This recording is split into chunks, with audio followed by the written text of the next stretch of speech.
दोस्तों S-400 air defence system को लेकर अब यूक्रेन ने एक बहुत बड़ा दावा कर दिया है। अगर यूक्रेन का ये दावा सच हुआ तो भारत के 40 से 45 हजार करोड़ रुपए बर्बाद हो जाएंगे। इतना ही नहीं बल्कि भारत को और भी ज्यादा नुकसान होने वाला है, क्योंकि भारत की हवाई क्षेत्र की सुरक्षा दाव पर लग जाएगी। लेकिन जितना नुकसान भारत को होगा, असल में उतना ही नुकसान यहाँ पर चीन को भी होने वाला है। तो चलिए समझते हैं इस पूरे मामले को। दरअसल दोस्तों यूक्रेन अब इस बात का दावा कर रहा है कि उन्होंने रूस के S-400 एयर डिफेंस सिस्टम को बर्बाद कर दिया है। दोस्तों यूक्रेन का ये कहना है कि उनके खेरसन इलाके में रूस ने अपने कुछ S-400 air defence system deploy कर दिए थे और यूक्रेन ने एक के बाद एक 350 से भी ज्यादा आर्टिलरी और मिसाइल से हमला करके रूसी सेना और उनके सैन्य उपकरणों को काफी भयानक नुकसान पहुंचाया है, जिसमें रूस के लगभग 100 सैनिक मारे गए हैं। साथ ही S-400 एयर डिफेंस सिस्टम के 2 लॉन्चर और S-300 एयर डिफेंस सिस्टम का एक रडार तबाह कर दिया गया है और इसे यूक्रेन एक बहुत बड़ी अपनी जीत बता रहा है। वहीं यूक्रेन ने यह भी कहा है कि यही मुख्य वजह है कि रूस खेरसन से पीछे हट गया है। अब अगर यूक्रेन का ये दावा सच है तो ये वाकई बहुत बड़ी घटना है, क्योंकि S-400 को इसी वजह से जाना जाता है कि इसका दुनिया में कोई भी तोड़ नहीं है और अगर एक बार इस एयर डिफेंस सिस्टम को कहीं पर डिप्लॉय कर दिया गया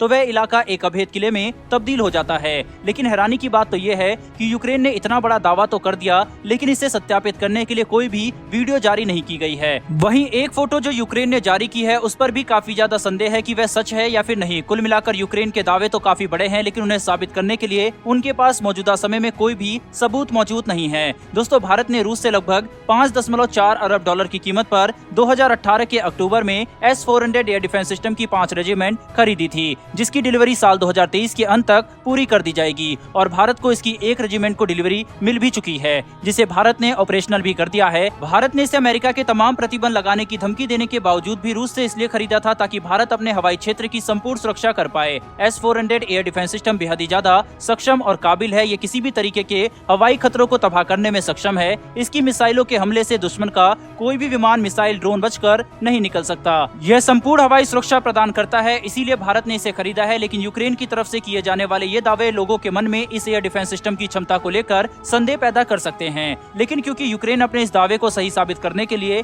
कोई भी ठोस सबूत नहीं दे पाया है, इसीलिए ये बात कहना ज्यादा मुश्किल नहीं है कि ये यूक्रेन के अपने सैनिकों और जनता के मनोबल को बढ़ाने के लिए एक प्रोपेगेंडा हो सकता है। हालांकि इसके बारे में आपकी क्या राय है, इसे कमेंट बॉक्स में लिखकर जरूर बताइएगा। दोस्तों अभी तक तो हमने केवल भारत और यूक्रेन के द्वारा किए गए दावे के बारे में ही बात की है, लेकिन जैसा कि हमने वीडियो की शुरुआत में ही कहा था कि अगर ये खबर सच है तो इससे चीन को भी उतना ही नुकसान होगा जितना भारत को होगा। इसके पीछे की वजह क्या है? दरअसल दोस्तों चीन के पास भी S-400 एयर डिफेंस सिस्टम मौजूद है और इनके दम पर ही वह अमेरिका और भारत को आंख दिखाने की हिम्मत करता है, क्योंकि चीन अपनी हवाई सुरक्षा के लिए इस एयर डिफेंस सिस्टम के ऊपर काफी ज्यादा भरोसा करता है। लेकिन अगर ये खबर सच होती है कि यूक्रेन ने केवल आर्टिलरी और मिसाइल के हमले से S-400 को तबाह कर दिया, तो इससे भारत को जितना नुकसान होगा उतना चीन को भी होगा, क्योंकि चीन और भारत आखिरकार एक ही एयर डिफेंस सिस्टम यानी कि S-400 का इस्तेमाल करते हैं। मतलब कि अगर रूस का S-400 बेकार है तो भारत और चीन के भी S-400 अपने आप बेकार हो जाएंगे। लेकिन जैसा कि हमने कहा कि इस खबर में फिलहाल के लिए कोई भी सच्चाई नजर नहीं आती और यह एक बेबुनियाद खबर दिखाई पड़ती है, इसीलिए S-400 एयर डिफेंस सिस्टम की क्षमता के ऊपर सवाल उठाना बिल्कुल भी सही नहीं होगा, क्योंकि इसने कई मायनों में अपनी क्षमता को विश्व में प्रमाणित भी किया है। यही वजह है कि भारत 5.4 अरब डॉलर खर्च करके इस एयर डिफेंस सिस्टम को अपने बेड़े में शामिल कर रहा है, वह भी अमेरिका के तमाम प्रतिबंध लगाने की धमकियों को नजरअंदाज करके। बहरहाल दोस्तों बढ़ते हैं हमारी दूसरी खबर की तरफ। तो दोस्तों भारत लगभग 100 मिनी यूएवी का ऑर्डर देने वाला है, जिनका इस्तेमाल डे नाइट सर्विलेंस के लिए किया जाएगा। ये भारतीय सेना को काफी ज्यादा उच्च स्तरीय सर्विलेंस क्षमता प्रदान करेंगे, जिनका इस्तेमाल करके हम हमारे महत्वपूर्ण सैन्य एसेट्स की सुरक्षा कर सकते हैं। साथ ही जरूरत पड़ने पर यह सीमा की निगरानी भी कर सकता है